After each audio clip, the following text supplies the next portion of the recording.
Bon ben voilà, on se retrouve avec un style de caractère pour la première lettre du paragraphe. Il s'appelle grande lettrine style imbriqué, oui. Et un style de paragraphe maintenant. Donc qu'est-ce que vous allez pouvoir faire avec ça? Ben, modifier par exemple le nombre de lignes sur lequel le caractère se met. Eh oui.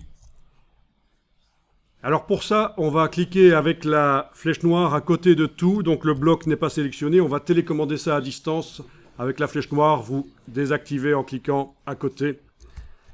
On va faire deux tests. D'abord, premier test, modifier le style ici que vous venez de créer précédemment. En double-cliquant à droite de son nom, vous allez dans lettrine et style imbriqué. Vous pouvez modifier le nombre de lignes de lettrine. Avec la case aperçue, vous voyez que ça marche. Voilà. 3 lignes par exemple.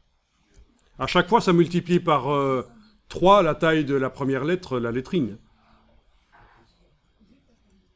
Et on va aller corriger ça après. Oui, elle était minuscule.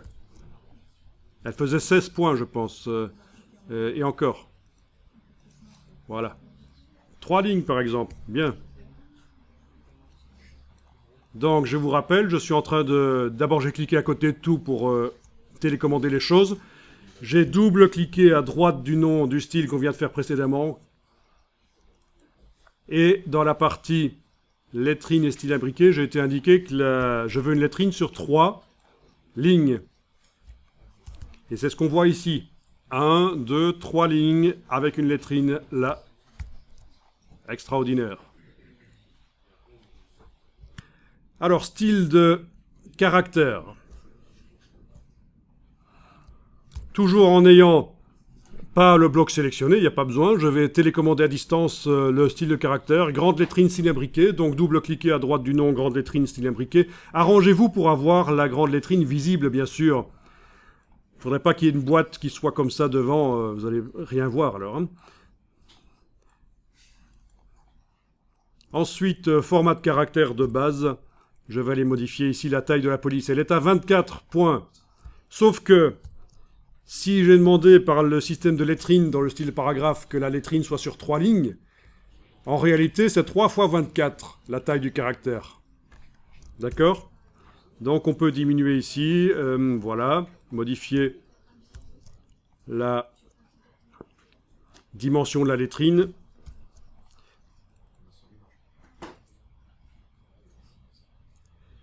Vous pouvez modifier la couleur du caractère. Couleur de caractère, vous pouvez les choisir la couleur que vous voulez. Ou en créer une en double-cliquant sur l'échantillon ici. Donc c'est dans couleur de caractère. Je double-clique ici. Je vais faire une couleur RVB. S'il faut que ce soit CMJN à un certain moment, eh bien, au moment de l'export PDF, on transformera tout ça en CMJN. Les photos RVB, les couleurs RVB de InDesign. Voilà, on clique sur OK. Ah oui, je pourrais peut-être même... non, plus tard. Ok, le voilà. Voilà. Alors vous allez dire, mais quelle différence par rapport à ce qu'on a sur la page de gauche? Mais c'est qu'il y a plus de possibilités. Des styles imbriqués, on va pouvoir en mettre un peu plus.